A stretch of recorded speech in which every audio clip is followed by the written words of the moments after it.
Hello everyone, আসসালামু আলাইকুম। আশা করি সকলেই ভালো আছেন এবং আমিও ভালো আছি। সো গাইস, আজকে আমার আম্মু দুপুরে দেশি পোয়া মাছ দিয়ে বেগুন দিয়ে রান্না করেছে। সো গাইস, এখানে আপনারা দেখতেই পারতেছেন আম্মু সুন্দর করে মাছগুলোকে ভেজে নিচ্ছে। অ্যান্ড গাইস, এখানে এক পাশ ভাজা শেষ হলে আম্মু উল্টিয়ে আরেক পাশ ভাজা শুরু করে দিছে। এখানে ফুল মাছগুলো ভাজা শেষ, এখন আম্মু এগুলো উঠিয়ে নেবে। গাইস, যে কড়াইতে আম্মু মাছগুলো ভেজেছিল সেই কড়াইতে পেঁয়াজগুলো ভেজে নেবে। পেঁয়াজ ভাজা শেষ হলে আম্মু এখানে পানি অ্যান্ড লবণ মরিচ গুঁড়া দিয়ে নিচ্ছে।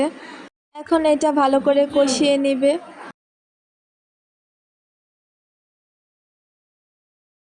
দেখুন গাইস, এখানে কষিয়ে নেওয়ার পর কত সুন্দর একটা কালার আসছে। অ্যান্ড গাইস, এখানে আমার আম্মু বেগুন দিয়ে ভালো করে নাড়িয়ে চাড়িয়ে নিচ্ছে।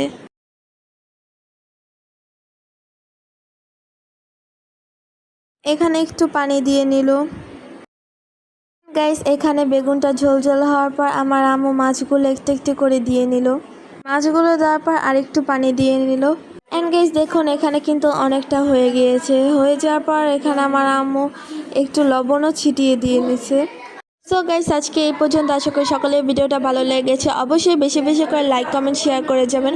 পরবর্তী ভিডিওর জন্য এই পেজে ফলো রাখবেন। আল্লাহ হাফেজ।